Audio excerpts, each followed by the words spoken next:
오늘 우리가 예레미야 35장 통해서 이 레갑 자손에 대한 이야기를 좀 함께 하려고 합니다. 5절 보면 하나님께서 예레미야를 통해서 레갑 자손들에게 포도주 접대할 것을 말씀하십니다. 그래서 5절에 내가 레갑 사람들의 후손들 앞에 포도주가 가득한 종지와 술잔을 놓고 마시라 권하매. 혹시 이 포도주를 좋아하시는 분들은 이런 구절을 가지고 내가 포도주 먹는 것을 합리화시키면 될까요? 안 됩니다. 여기에 이 이스라엘 민족, 특히 그 팔레스타인 지역에 사는 사람들의 그 주 음료가 이제 포도주이죠. 동시에 저쪽 몽골이라든지 북반구 그쪽은 이 우유 내지는 양유가 그들의 이제 메인 음료가 되죠. 그러니까 그런 지역적인 문화적인 특성들이 있습니다. 어쨌든 하나님께서 예레미야에게 그 레갑 족속들 불러다가 포도주를 줘라 이런 말을 했어요. 예레미야가 순종합니다. 성전이 방이 많습니다. 그들을 초청해서 포도주를 마시도록. 지금 5절이 종지와 술잔을 놓고 건배를 한 것이죠. 그랬는데 6절에 그들이 이르되 우리는 포도주를 마시지 아니하겠노라 이렇게 나오는 거예요. 저희 포도주 마실 수 없습니다.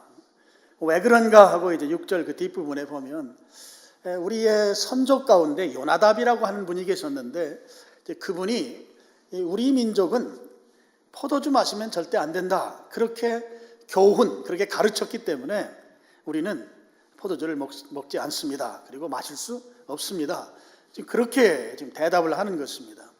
그럼 이 요나답이라고 하는 사람하고 지금 예레미야서 35장에 나오는 그 레갑 족속들과의 그 연차 얼마나 간격이 있는가? 제가 계산을 해보니까 요나답은 그 예후 왕조 시대, 북왕국 예후 왕조 시대 사람이에요. 그리고 지금 35장에 나오는 이 시대의 레갑 사람들은 여호야김 왕 때입니다. 유다 남왕국. 그래서 대략 계산해 보면 정확한 계산은 안 나오지만 250년은 좋게 되는 그런 긴 기간입니다. 그러니까 250년 전에 그들의 조상이 이 사람들아 우리는 포도주 먹는 이런 전통을 가지면 안 돼, 먹지 말어 이렇게 말한 것을 지금 250년이 지난 그 후손들이 그 말을 지키고 있는 것이죠. 그러면서 그들이 우리 요나답이라고 하는 우리 선조가 그런 말을 했기 때문에 우리는 포도주 안 먹습니다. 물론 그것만 하는 게 아니에요. 7절을 보시면 너희가 집도 짓지 말며 파종도 하지 말며 포도원을 소유하지도 말고 너희는 평생에 장막에 살아라. 장막은 텐트를 말하는 거죠. 그러니까 들판에서 텐트 치고 살으라는 것이죠. 그렇게 이 레갑 족속의 후손들에게 어떻게 보면 좀 편안하게 살으라고 말해줘야 되는데 우리 후손들은 다 불편하게 살아야 돼. 포도도 좀 마시면 안 되고 포도 농사도 지으면 안 되고 집도 짓고 살면 안 돼. 농사도 지으면 안 돼. 그냥 들판에서 텐트 치고 살아야 돼. 뭐 그런 이야기예요. 거기에 대해서 이제 8절도 보시면 8절 하반절에 보면 자기들의 아내도 또 자녀들도 그렇게 하고 있다 하는 것입니다. 그러니까 이 레갑 족속은 들판에 살면서 그러니까 유목민으로 사는 것이죠. 유목민으로 살면서 포도주는 입에도 대지 않는 그런 민족입니다. 근데 11절에 가보면 그들이 들판에 살지 않고 11절 마지막 부분에 보면 예루살렘에 산다 이런 이야기를 해요. 굉장히 죄송하다는 것이죠. 우리가 지금 예루살렘에 사는 거 원래는 예루살렘에 살면 안 되는데 지금 예루살렘에 삽니다. 그 이유가 이제 11절 앞에 부분에 나와요. 바로 바벨론, 느부갓네살 그리고 수리아, 아수르죠. 아수르의 그 왕이 전쟁하기 위해서 공격해 왔기 때문에 우리가 들판에 살지 못하고 가장 안전한 곳, 여러분 예루살렘 성이 안전합니다. 그 사방으로 다 골짜기로 돼 있고 그 견고한 성이죠. 그 성에 지금 잠깐 들어와 사는데 사실 이 요나답 우리 조상이 우리를 하여금 들판에 살도록 말한 거 그거 못 지켜서 지금 죄송한데 거기에다가 포도주까지 마시라고 하면 이거 우리가 도무지 거기에 동의할 수 없습니다. 그래서 6절에 우리는 포도주 안 마십니다 이렇게 말한 것이죠. 하나님께서 이 상황을 보신 거예요. 250년 전에 요나답이라고 하는 레갑 족속의 그 선조가 포도주 먹는 민족 되면 안 돼 이렇게 가르쳤는데 250년이 지난 지금도 그걸 지키고 있는 것이죠. 하나님께서 보실 때 이 사람들이 보통 사람들이 아닌 거예요. 그래서 그들을 보고 하나님께서 그들을 칭찬하면서 동시에 유대인들에 대해서 탄식하는 내용이 나와요. 여러분 14절 한번 보시죠. 14절 레갑의 아들 요나답이 그의 자손에게 포도주를 마시지 말라 한 그 명령은 실행되었도다. 250년이나 지났는데도 지금도 그걸 지키고 있다 하는 것이죠. 그들은 그 선조의 명령을 순종하여 오늘까지 마시지 아니하거늘 내가 너희에게 말하고 끊임없이 말하여도 너희는 내게 순종하지 아니하는도다. 지금 레갑 족속은 자기들의 조상의 한 그 한마디, 삶이 굉장히 불편하게 만드는 그 말을 했는데 그걸 지금 지키고 있지만 나는 너희들에게 계속해서 말하는 그것, 그게 무엇이겠어요? 우상 섬기지 말라는 거예요. 하나님도 섬기면서 동시에 우상을 섬기고 있는 그거 하지 말라고 말하고 또 말하고 또 말해도 너희들은 안 지킨다고 하는 것이죠. 그러니까 지금 레갑 족속들을 통해서 유대인들을 지금 책망하고 계신 거예요. 이 사람들은 조상이 한 그 한마디도 지금 잘 지키고 있는데 너희는 내가 그렇게 말하는 그걸 왜 안 지키는가? 왜 우상을 섬기는가? 이 목이 곧은 백성이요, 이 청개구리 같은 민족이요, 지금 하나님께서 탄식하면서 책망하고 있는 장면이 나오는 것이죠. 이 레갑 족속이라고 하는 이 민족은 모세의 장인이 미디안 광야 출신입니다. 이드로라고 하는 사람이 모세의 장인인데 그 가문이에요. 모세의 장인 가문 출신입니다. 그러니까 유대인들 입장에서 보면 이방인들이죠. 근데 그들이 언제 유대인들과 합류하게 됐는가 하면 출애굽해서 애굽에서 나와서 광야를 지날 때 광야에 살던 이 레갑 족속이 유대인들 무리 속에 함께 합류한 것입니다. 합류해서 그들만의 그 독특한 그 민족적인 그 전통을 지켜나가고 있는 거예요. 그런 역사가 꽤 오래된 역사를 그렇게 지켜가고 있는 민족이 지금 이 레갑 족속입니다. 이방인이지만 유대인들 속에 함께 살면서 또 유대 민족에게 좋은 역할도 많이 해요. 우상을 척결할 때 이 요나답 같은 사람은 나서가지고 그 일을 몸소 우상 척결하는 일에 참여하기도 하고, 그 좋은 역할들을 많이 했던 민족이 바로 레갑 족속입니다. 좀 우리가 좀 이해하기 쉽도록 말씀을 드리면 이런 걸 좀 생각해 보시면 될 것 같아요. 우리나라에 예전에 보면 중국 사람들이 모여서 사는 화교라고 하는 게 있었잖아요. 지금은 그렇게 확연하게 구분이 잘 안 되는 것 같지만 예전에는 그랬어요. 그러니까 우리나라에 같이 살면서 중국 전통을 이어가는 화교 같은 그런 걸 좀 여러분이 생각하시면 좋고, 거기다 덧붙여서 이 레갑 족속을 생각할 때 하나 더, 우리 청학동에 가면 그 상투 들고 사는 사람들이 있잖아요. 그것처럼 그 고유한 문화를 지키면서 같이 사는데 자기들의 독특성을 유지하는, 미국 같은 경우는 그 아미시 마을이라고 하는 데가 있어요. 그 아미시라고 하는, 그들은 전기를 사용하지 않고 뭐 그냥 마차의 수레를 갖고 다니는 아주 그 중세 시대의 그런 삶을 사는 그 크리스찬들 공동체가 있어요. 그런 것을 좀 생각하시면 이 지금 레갑 족속에 대한 이해가 여러분들에게 좀 보다 쉽게 이해가 될 수 있을 것입니다. 레갑 족속은 6절 하반절부터 7절 내용을 쭉 보면 포도주 먹으면 안 되고, 그 다음에 집 지면 안 되고, 파종도 하면 안 되고, 포도원 소유하면 안 된다. 그리고 평생 동안 텐트, 장막에서 살아라. 그러니까 지금 이들은 바로 유목민으로 살으라고 하는 말씀인 것이죠. 그럼 왜 그렇게 살으라고 했는가 하는 거예요, 선조가. 그들의 선조들이 그렇게 한 내용이 그렇게 살아야 될 이유가 7절 하반절에 나오죠. 그리하면 7절 하반절, 너희가 머물러 사는 땅에서 너희 생명이 길리라 그랬습니다. 그렇게 살면 오래 산다는 거예요. 너희가 머물러 사는 땅에서 생명이 길리라. 그럼 이거 어디에서 많이 들어보던 이야기 아닌가요? 너희가 사는 땅에서 오래 산다는 거죠. 너희가 사는 땅에서 장수한다는 말이에요. 많이 들어보던 내용이에요. 여러분 구약 성경 출애굽기 20장 12절 십계명이 소개되는 곳에 이 이야기가 나와요. 같이 읽어보겠습니다. 내 부모를 공경하라. 그리하면 내 하나님 여호와가 내게 준 땅에서 내 생명이 길리라. 뒤에 부분이 오늘 예레미야 35장 7절의 뒤에 부분하고 내용이 같아요. 지금 이 레갑 족속, 레갑 민족에게 그들의 조상이 야 니네 이렇게 살아야 돼. 포도주 그리고 땅에 농사 짓는 거, 그 다음에 집 짓고 사는 거, 정착해서 살면 안 된다는 거거든요. 근데 정착해서 살아야 편안하게 살 수 있는데 그렇게 살지 말아라. 그렇게 안 살면 너희가 땅에서 오래 산다 하는 거죠. 그래서 지금 이들이 땅에서 내 생명이 길게 된다고 하는 것은 그들의 선조가 가르쳐준 교훈을 지키며 살면 그렇게 오래 산다는 말이에요. 그럼 지금 여러분 스크린에 떠 있는 출애굽기 20장 12절에 보면 여호와께서 내게 준 땅에서 내 생명이 길리라 그랬는데요. 그럼 생명이 길려면 조상이 우리에게 가르쳐준 말을 잘 들어야 된다고 한 이 레갑 족속과 동일하게 부모님에게 공경할 때 그때 땅에서 길게 산다는 것입니다. 그러니까 지금 레갑 족속에게 그의 조상들이 교훈했던 내용과 성경의 10계명 중에 5번째 계명인 효도 계명이 이게 일맥상통하는 그런 내용으로 되어 있습니다. 오래 살려면 부모님을 공경해야 된다 하는 그런 말씀인 거죠. 물론 신약에도 이 말씀이 있습니다. 예수배소서 6장 2절 3절입니다. 또 같이 한번 읽어보겠습니다. 내 아버지와 어머니를 공경하라. 이것은 약속이 있는 첫 계명이니 이로써 내가 잘되고 땅에서 장수하리라. 여러분 이 말씀 믿습니까? 다시 한번 여쭙겠습니다.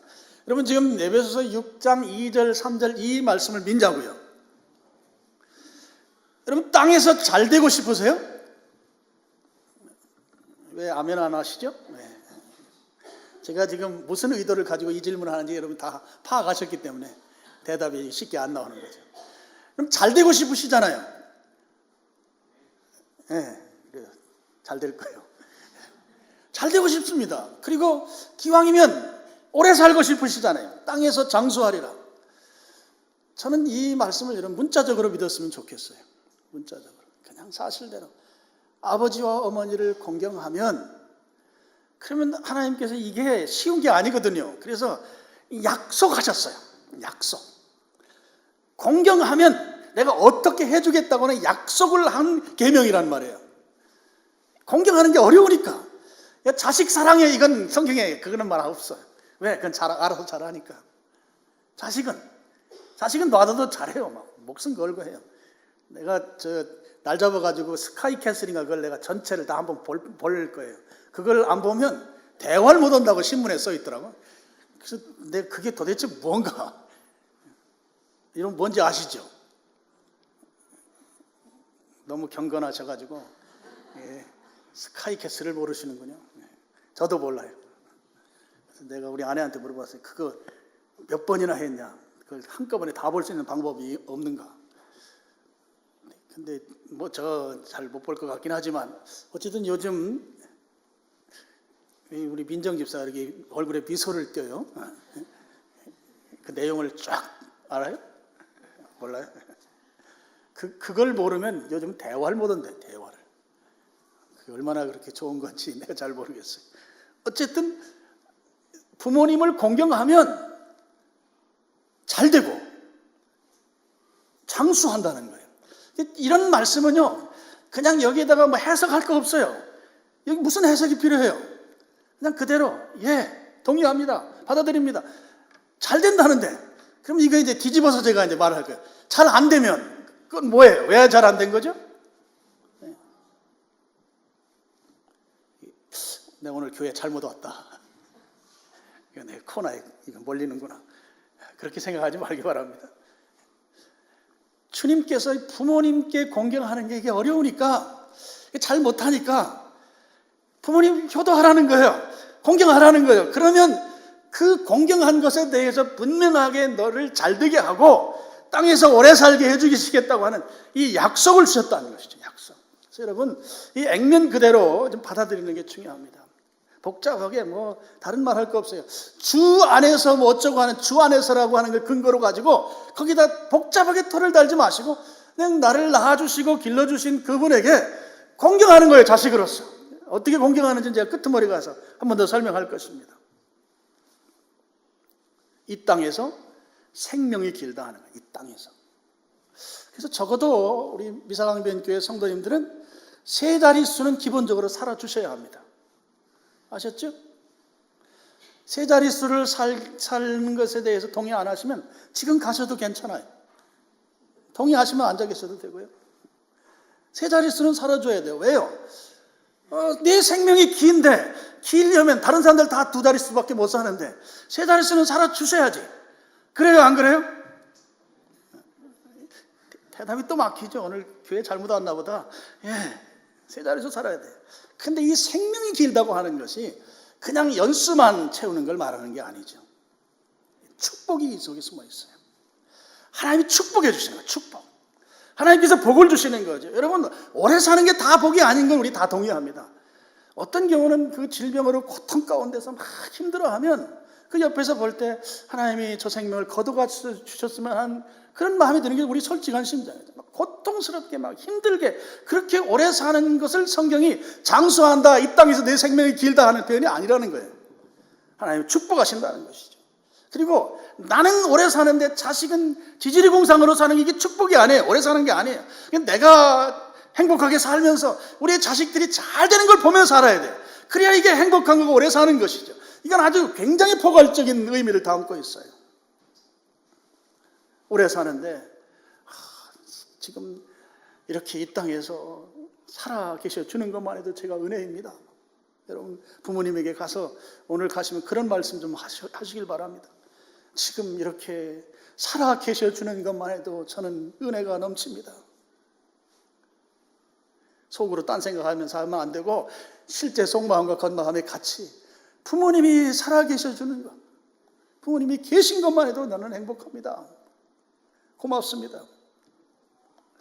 부모님의 신앙적인 영향력을 받으면서 여러분 지금 새벽 기도하느라고 여러분 아주 뭐 여러분의 그 스케줄이 지금 제대로 안 들어가죠. 저도 정신이 없어요. 지금 새벽부터 시작해서 잠도 거의 뭐 잠이 못 자서 안 자고 앉아서 못 자요.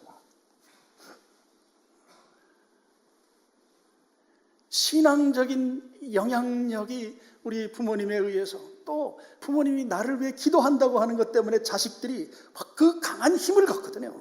여러분 자녀들은 우리 엄마가 우리 아빠가 시간을 내서 기도하는데 그분들이 기도하면 누구 기도하겠어요? 자식들 기도하지.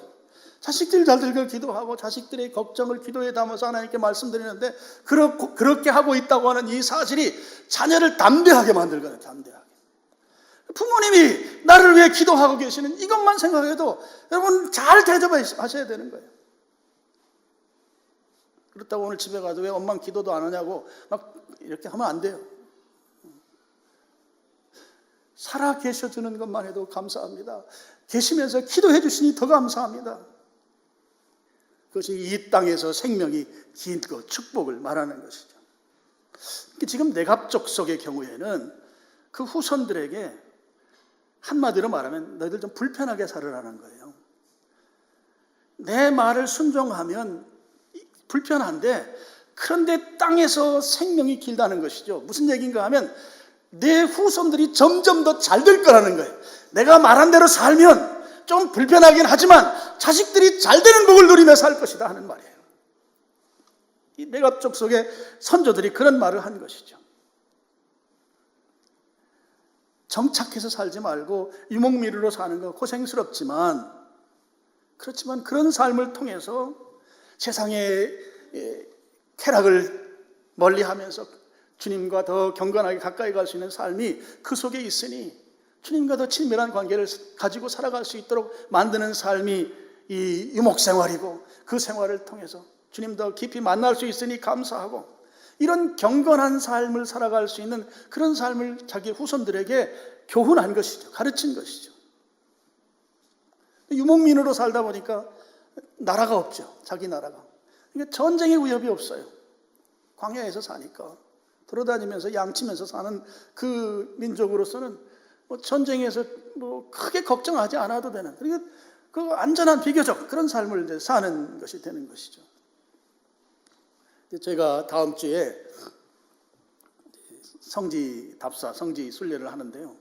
우리 이제 지방의 목사님들이 한 7년, 6년, 7년, 8년 요 정도 주기로 이렇게 성지에 갑니다. 가서 공부하는 거죠. 저녁에 공부하고 낮에는 공부한 내용을 또 확인하고 이런 과정을 거쳐야 이제 와서 또 설교하거나 또 가르칠 때 실제적으로 실감나게 더 교육할 수 있는 측면이죠. 근데 이번에 가는데 제가 요르단을 가요. 요르단을 가는데 페트라라고 하는 지역을 지나서 저 밑으로 내가 광야에 가서 하룻밤을 광야에서 자요. 물어봤어요. 어떻게 자냐 그랬더니 그냥 텐트에서 잔다는 거예요. 그렇게 자는 이유가 출애굽해서 이스라엘 민족이 광야를 지나왔던 그때의 상황을 이제 체험하는 체험이래요. 그래서 그러면 날씨가 어떻게 되냐 이제 물어봤더니 영하로는 떨어지지 않는데 보통 한 1도까지 떨어진대요. 2월 달에 1도. 그럼 1도에서 잠잘 수 있을까요? 전기도 없고, 전기도 이제 발전해서 전기를 만드는데 10시가 되면 딱 전기도 끝난대요. 그때부터 이제 하룻밤을 거기에서 1도시에서 자야 되는데 텐트 속에서. 그래서 지금 목사님들이 비상이 걸렸어요. 그래서 그 핫팩이나 이런 거 준비하느라 좀 정신이 없습니다. 그러면서 제가 생각이 들었어요. 애굽에서 홍해를 지나서 광야로 오는데 하나님께서 밤에 불기둥을 예비하실 거예요. 불기둥. 낮에는 온도가 상당히 올라가는데 밤 되면 이 광야는 급격하게 온도가 떨어져서 이 수면을 취할 수가 없단 말이에요. 추우니까. 그런 상황에서 주님께서 그들이 숙면을 취하도록 밤마다 불기둥을 주신 거예요. 그 하나님의 보호하심과 그 하나님의 인도하심이 얼마나 감격스럽겠어요. 그 상황에서 그냥은 힘든데. 그래서 이번에 가서 이제 경험을 이제 하게 되는데요. 그래서 저는 지금 생각에 2020년도에는 우리 교인들 가운데 많이 지금 성지 가자고 하는 분들이 꽤 많아요. 그래서 한번 좀 성지를 좀 갈 계획을 좀 세워야 되겠다는 생각을 갖고 있습니다. 이번에 갔다 와서 좀 일정을 잡아서 2020년도에는 같이 성지에 같이 가서 은혜를 받고 오도록 좀 하는 그런 계획을 지금 가지고 있습니다. 어쨌든 지금 이 레갑 족속은 정착해서 살지 마요. 그건 정착해서 살면 편안한 삶인데 그 텐트 치고 살으라고 하는 것은 불편한 삶이에요. 이 불편한 삶을 사는 걸 통해서 하나님께서 그들을 축복하시고 은혜 주셔서 생명이 이 땅에서 길게 되는 그 선조의 말을 순종했더니 잘 되는 은혜를 입게 된다고 하는 것이죠. 여러분, 포도주를 입에 대지 말라고 그랬어요. 포도주 마시지 말라고 그랬어요. 여기는 정착해서 살지 말라는 거예요. 포도주를 만들려면 정착하지 않으면 포도주를 만들 수가 없습니다. 포도나무를 심고 열매를 따고 그 다음에 착즙을 하고 그것을 저장해서 발효를 시켜야 포도주가 되거든요. 그럼 이런 과정은 이동하는 유목민은 이게 불가능한 것이죠. 그러니까 이동하는 텐트로 사는 사람은 포도주 입에 대면 그러면 그때부터 포도주가 주는 맛에 취하게 되고, 포도주라고 하는 걸 성경에 보면 실수를 많이 하는 일들에 포도주가 항상 끼인단 말이에요. 그러니까 우리 민족은 경건하게 살기 위해서 포도주에 집착하게 되면 정착하게 되니까 이거 하지 말고 경건하게 살 것에 대해서 그 선조들이 가르쳤는데, 그 가르침에 250년이 좋게 넘는 그 후손들, 한 세대를 40년으로 따지더라도 한 7세대 정도 지난, 그러니까 처음 그 이야기를 했던 그 요나답을 전혀 알지도 못하는 후손들이 그 말을 지키고 있는 거예요. 그래서 하나님께서 그들을 축복합니다. 축복하는 내용이 이제 18절에 나옵니다. 35장 18절 제가 읽겠습니다. 예레미야가 레갑 사람의 가문에게 이르되, 만군의 여호와 이스라엘의 하나님께서 이와 같이 말씀하시기를, 너희가 너희 선조 요나답의 명령을 순종하여. 여러분, 그냥 성경이 이렇게 한 줄로 써 있지만 이게 지금 바로 내 눈앞에서 내 아버지 어머니가 지금 하는 말이 아니에요. 7대 8대 선조가 하는 말이죠. 그 명령을 순종한다고 하는 거니까 이 후손들이 이게 간단히 순종한 게 아니란 말이죠. 하나님께서 순종하여 그의 모든 규율을 지키며 그가 너희에게 명령한 것을 행했다 하는 거죠. 하나님이 칭찬하는 거예요. 하나님이 그들을 인정하는 것입니다. 그렇게 오래전에 선조가 이야기한 이야기를 지금도 지키는 너희들이 대단하다 하는 거죠. 하나님께서 그들을 칭찬합니다. 그 다음에 축복해요. 19절. 그러므로 만군의 여호와 이스라엘의 하나님께서 이와 같이 말씀하십니다. 레갑의 아들 요나답에게서 내 앞에 설 사람이 영원히 끊어지지 아니하리라 하시니라. 하나님 앞에 설 사람이 영원히 끊어지지 않는다고 하는 것은 하나님께서 그들을 영원히 축복하시겠다는 것이죠. 그 민족을 번성시키겠다는 것이에요. 그래서 하나님 앞에 끊어지지 않겠다고 하는 것입니다. 자식들이 잘 되는 복을 받지 못하면 이 표현이 성립이 안 되는 것이죠. 하나님 앞에 영원히 서게 만든다고 하는 것은 그 민족이 대대손손 잘 된다고 하는 전제가 그 축복을 하나님께서 그들에게 하시겠다고 하는 것입니다. 하나님이 그들을 보호하시고 그들을 복 주셔서 나도 잘 되지만 자식도 잘 되고 손주도 잘 되고 그 다음 자식도 잘 되고 계속 잘 되게 하는데 거기에 성경에 영원이라는 표현을 쓰고 있어요. 영원히. 지금 레갑 족속은 250여 년 전에 그의 선조가 했던 그 말을 지금 지키고 있는 걸 하나님께서 감동하시고 그들을 칭찬하시고 그들을 축복하고 있는 것이죠. 내가 이 민족을 번성시키고 잘되게 해주시겠다는 거예요. 나만 잘되는 게 아니라 자식들이 잘되고 또 손주가 잘되게 해주시겠다고 하는 그런 말씀을 하고 있는 것이죠. 오늘 이 잘된다고 하는 측면이 출애굽기라든지 에베소서에 보면 부모님과 연관이 되어 있습니다. 부모님을 공경하는 것, 우리가 많이 쓰는 말 부모님께 효도하는 것, 효도해야 자식이 잘 되는 거죠. 효도하는 자녀가 잘 되는 거예요. 효도하는 자녀가 이 땅에서 생명이 길어요. 장수의 복을 누리는 것이죠. 부모님을 공경하는 자가 말이죠. 여러분 이런 질문을 좀 한번 해보면 좋겠어요. 지금 설 명절인데 우리 부모님은 지금 가장 원하시는 것이 무엇일까? 여러분 생존해 계시면 우리 아버지, 우리 어머니, 우리 친정아버지, 우리 친정어머니가 지금 가장 원하시는 것이 무엇일까? 그것에 대해서 여러분 좀 반응하면 좋겠어요. 돈을 원하실까? 가장 원하시는 게 무엇일까? 그것에 자녀가 반응했으면 좋겠다는 거죠. 특히 연세가 드신 부모님들은 한번 제 의견들을 좀 들어봤어요. 돈이 좋으세요? 자식이 찾아와 주는 게 좋으세요? 두 개의 선택지를 놓으니까 길게 고민도 하지 않아요. 어느 쪽 선택했을 것 같아요? 자식 찾아오는 거 선택했어요. 돈은 그분들에게 그렇게 중요하지 않아요. 자식 얼굴 보고 싶다는 거예요. 얼굴 보는 걸 원하는 거예요, 부모님들이. 부모님이 가장 원하는 것, 특별히 연세가 있으신 부모님들은 자식들이 찾아뵙는 걸, 찾아오는 걸 원하신다는 거죠. 얼굴 보고 싶대요, 얼굴 보고. 부모님이 가장 원하는 것에 대해서 자식이 해야 될 것이 돈 들어가는 일이 아니에요. 돈 들어가는 일이. 부모님이 원하는 건 얼굴 보고 싶대요. 그러니까 요즘 젊은 사람들은 화상통화 있잖아요. 그거 말고 왜 그걸 생각하냐고. 직접 얼굴을 보고. 근데 우리 시골 같은 경우도 얼굴 보는 게 잠깐이야. 그리고 나가 놀아. 자기들 친구 만나고 막 나가서. 그런데 부모님은 또 그것만으로도 막 좋아하셔요. 제가 우리 저희 모친에게 전화를 했어요. 그때 이제 저희 어머니가 제가 이제 오남매인데 막내가 목사입니다. 당진에 있어요. 이번 설에 당진 막내네 집에 간다. 당진이니까 가까우니까 너도 좀 와라 그러더라고요. 그래서 제가 어머니 못 갑니다. 뭐 대개 못 가는 경우가 많아요 저는. 그러니까 저도 굉장한 불효자죠. 그래서 지금 특세 기간이라서 특세가 뭔지도 잘 모르세요. 특별 새벽 기도가 아니라 제가 못 갑니다. 그때 막 김치를 담그고 있대요. 김치 만들어서 이제 가지고 가려고.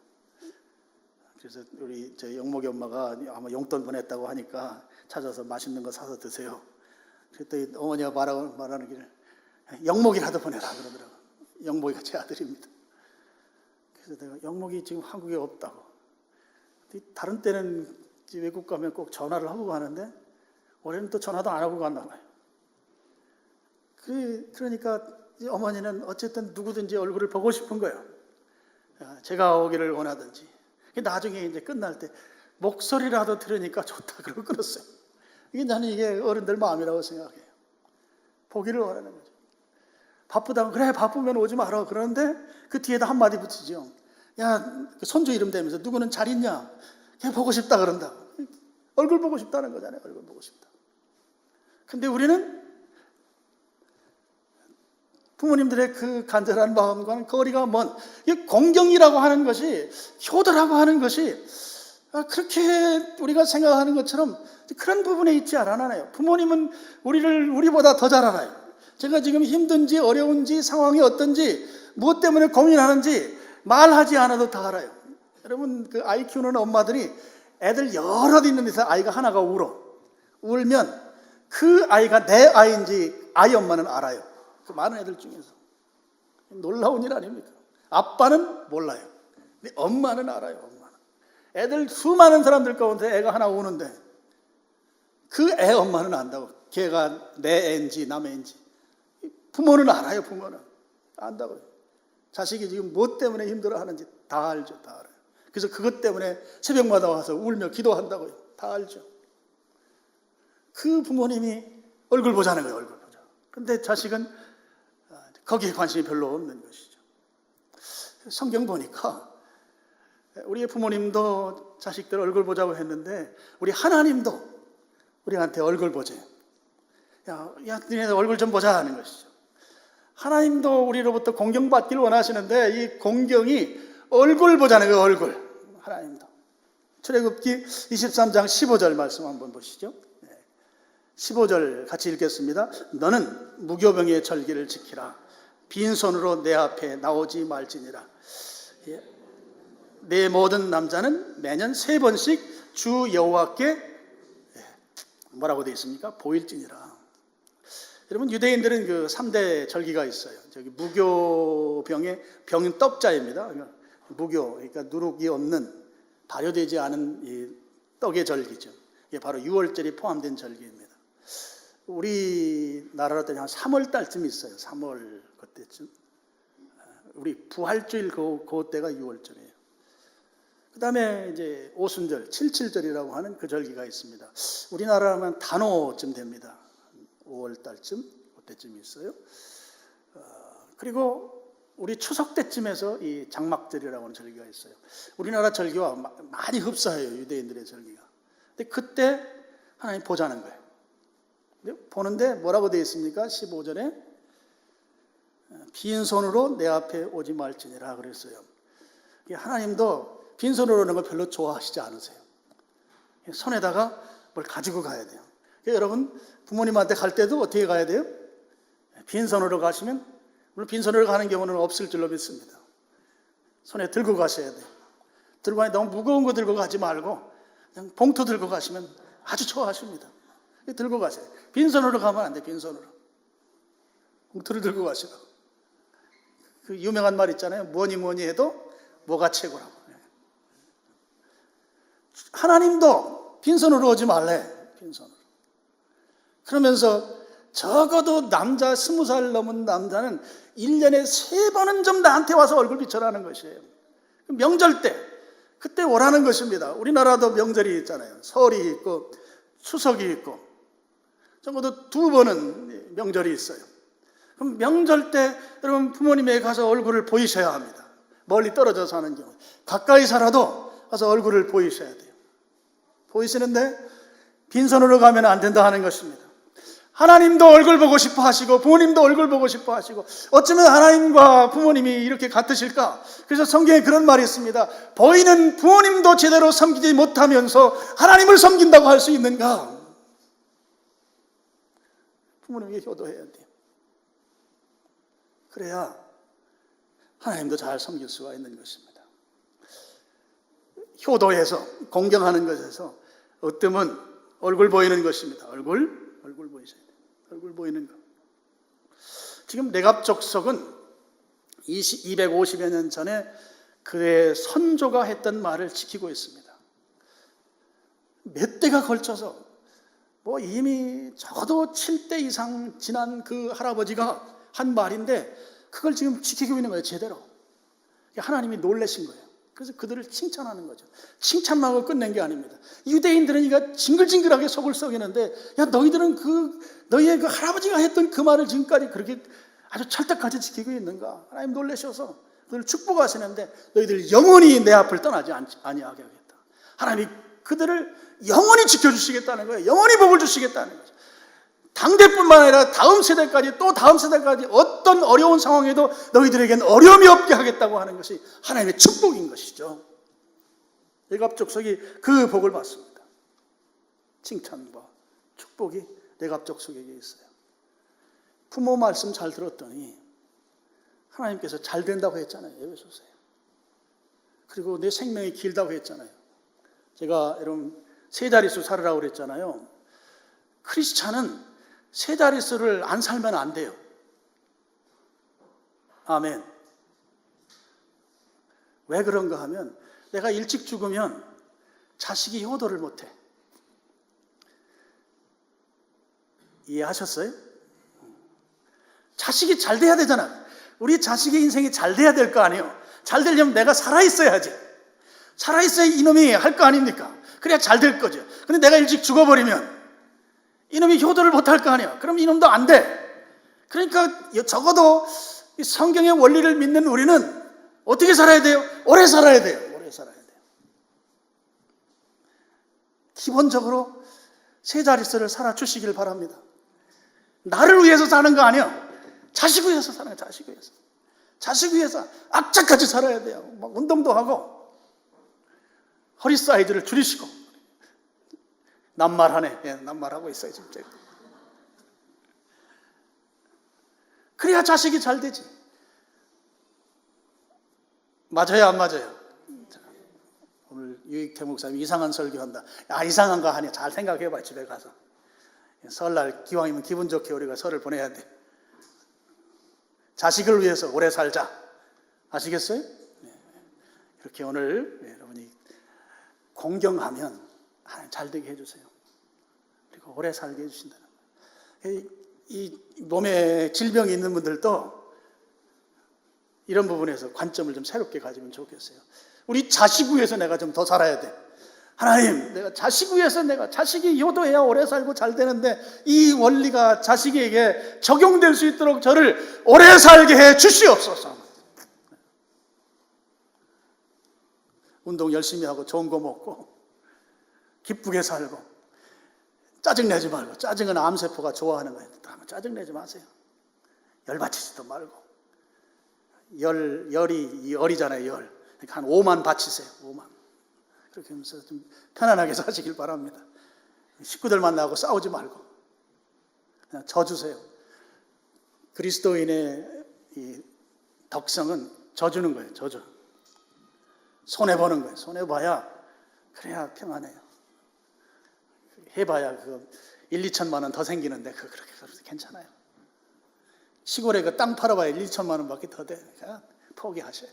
하나님 다른 데서 주시니까. 우리 하나님 믿는 사람들인데. 아셨죠? 너무 목숨 걸지 말고 편안하게 너그럽게 이번 명절 잘 보내시기를 주님의 이름으로 축원합니다. 아버지 하나님,